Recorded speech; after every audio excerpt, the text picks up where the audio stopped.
Now releasing all goblins.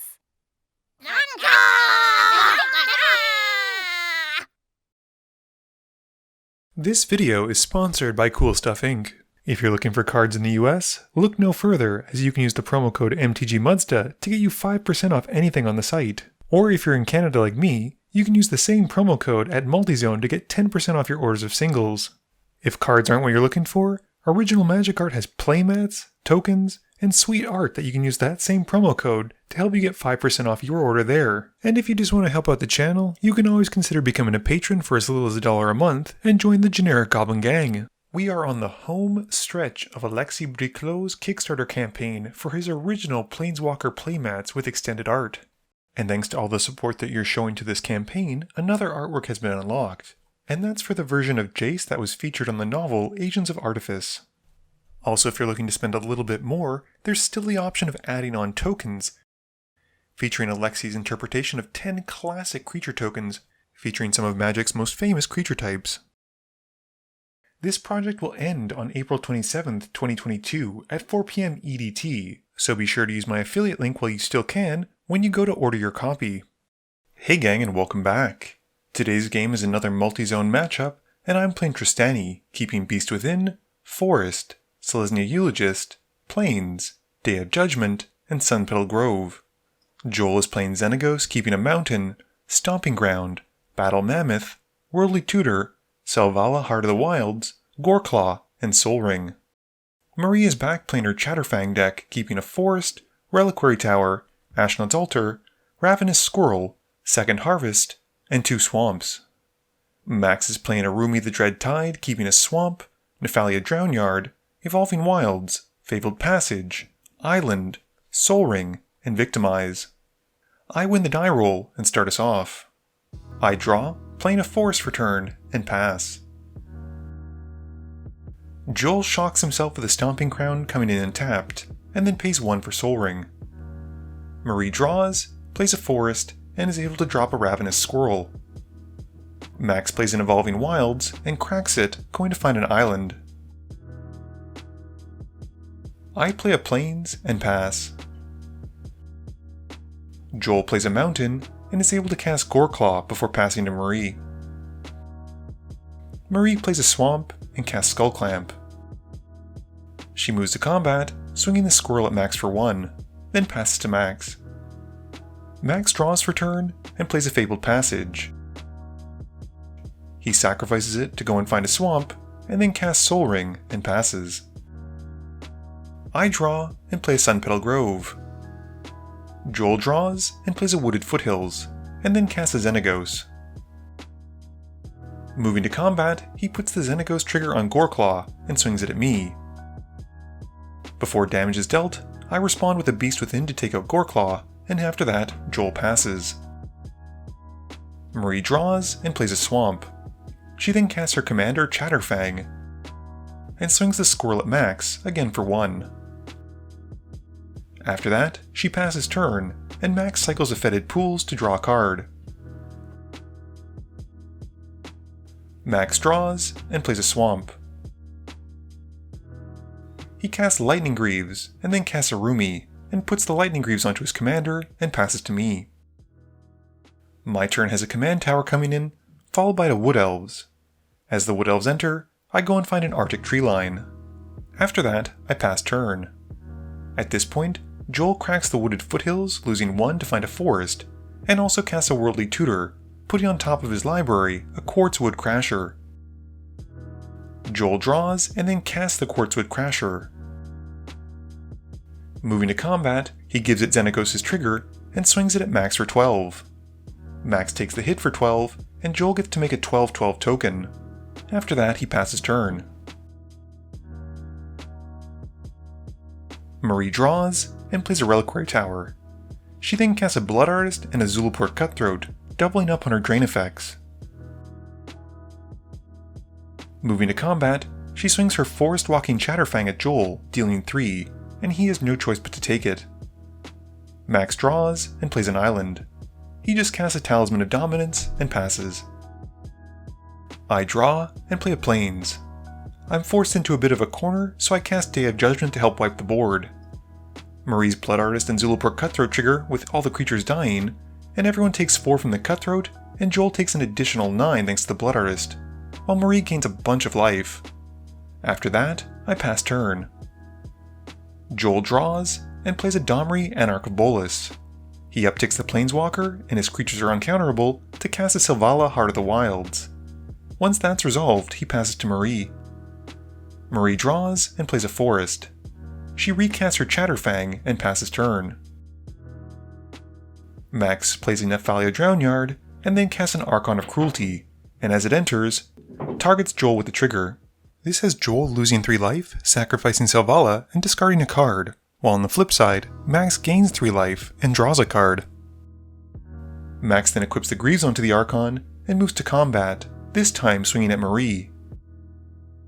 This gets him another Archon trigger, and she sacrifices Chatterfang and loses 3, while Max gains another 3 and draws another card. She then takes the hit, and after that, Max passes. I play Temple Garden, which comes in tapped, and then cast Seance. After that, I pass turn. Joel plays a Greenweaver Druid in his main phase, and then upticks Domri for green mana. He then foretells a card, and passes to Marie. Marie plays a Swamp, and passes. Max plays a Drowned Catacomb, and recasts Araumi, and then goes to combat. He swings the Archon at Domri, and targets me with the trigger. This has Domri getting taken out, and I discard a card, and lose 3 life, while Max draws a card and gains 3 life. After that, he plays an Arcane Signet, and then casts a Tribute Mage, going into his library, and putting to hand Altar of Dementia. On my upkeep, I exile the Eternal Witness to Seance, getting a token copy, which enters, and lets me return Day of Judgment from my graveyard to hand. I then recast the board wipe, and play Tectonic Edge, and pass to Joel. Joel casts a Foretold Battle Mammoth in his main phase, and moving to combat puts the Xenagos trigger on it to swing it at Max for 12. Once that's done, he passes to Marie. Marie draws and plays a Phyrexian Tower. She casts a Kadama's Reach looking for a basic for the field and 1 for her hand, and then passes turn. Max draws and plays a Gaia Reach Sanitarium. He plays a Knight Incarnate and sacrifices it to Victimize, bringing back the Archon and the Tribute.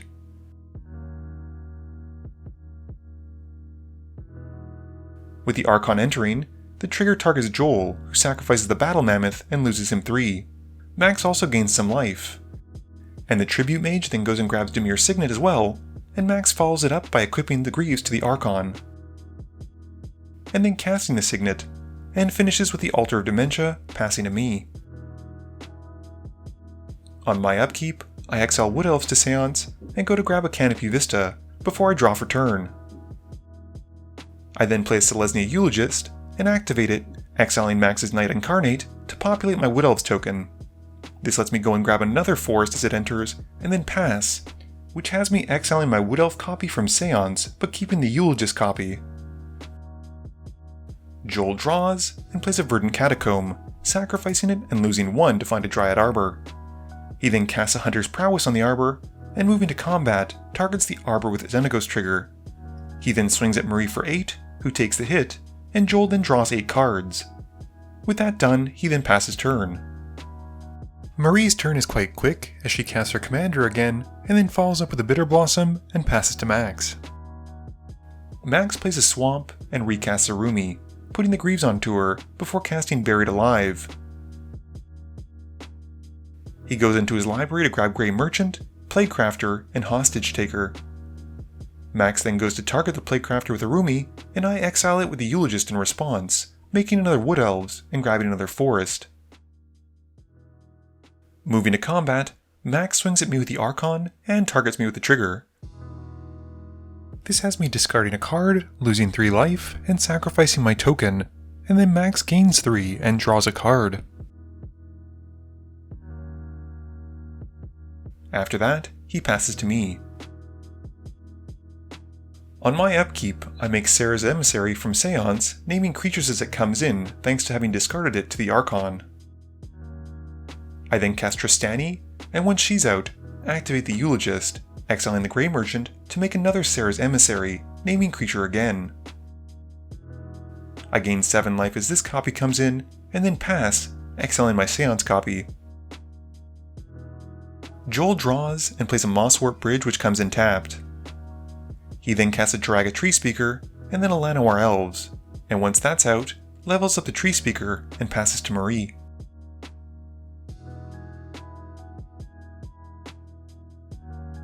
Marie makes a Fairy token and loses a life, and also makes a Squirrel token thanks to Chatterfang being out. She then draws for turn, and Skull Clamps the Squirrel to draw 2, and then casts Sylvan Anthem.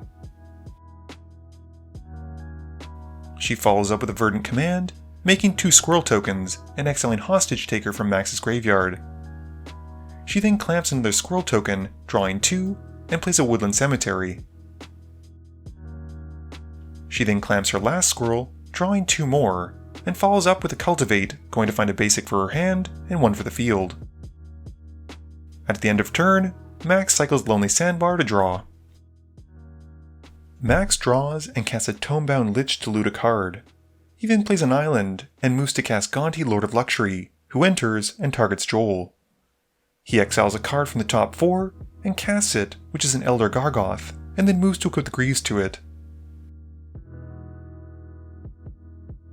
Max then swings the Archon and Gargoth at Marie, making her lose 3 life, discard a card, and sacrifice a creature, while Max gets to draw a card from the Gargoth and the Archon, and gain 3 life. She then takes the hit, and after that, he passes. During his end step, I exile a creature from Joel's graveyard with my Eulogist, making another Sarah's Emissary, and this time naming instant, and gaining another 7 life. I draw, and play an Elemental Bond, and go to combat. I swing the 2 emissaries at Max for 14, and pass to Joel. Joel plays a Rootbound Crag, and then casts a Planglacial Worm, and activates the Mosswort Bridge once it's out, to cast Grithama. Moving to his combat step, Joel's able to cast Berserk on the worm, and then uses the Xenagos trigger to double its power. He then swings it at Max, and also has it fight Grithama, drawing a total of 36 cards. Max blocks the Lich to take out the worm, but still dies from the trample damage. In his post-combat main phase, Joel then casts a Mana Crypt and passes. Marie makes another Fairy token and loses 1, and gets a Squirrel from Chatterfang. She then draws for turn, and plays a Forest, and clamps the 2 fairies, drawing 4 cards. She casts a Chitter Spitter, and activates it to make 2 tokens thanks to Chatterfang. Marie then plays a second Harvest, doubling her tokens as well, and scrying a ton of cards to the bottom because of the Sylvan Anthem.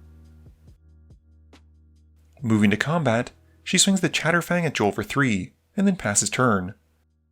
On her end step, I populate the emissaries twice, gaining a total of 14, drawing 2 from the Elemental Bond, and getting protection from literally everything at this point almost.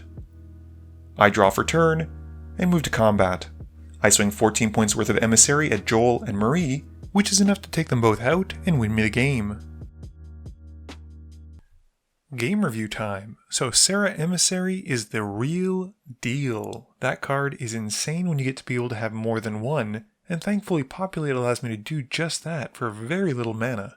I think by the time that I started getting multiples of them out, most of the table realized they were dead short of something like Toxic Deluge.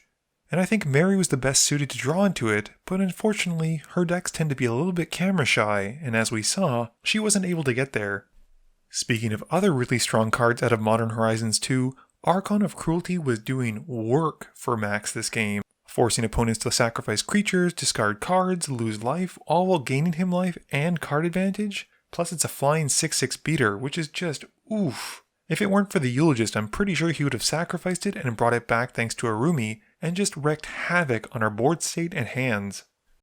Joel was the first person I ever saw who played a Quartzwood Crasher, because I didn't really play much Ikoria when it came out in Draft, and I certainly didn't see a ton of its impact in EDH outside of the Triomes until later on. That being said, you can get some pretty massive tokens out of it, and all it requires is beaten down on face, which let's face it, is what Gruul wants to do anyway. This video wouldn't be possible without the help from my sponsors, Cool Stuff Inc., Multizone, Original Magic Art, and Alter Sleeves. But it definitely wouldn't be possible without the help from you, the viewers, and my patrons. So I just want to say thank you for watching, and to remember, friends are just opponents you haven't eliminated yet.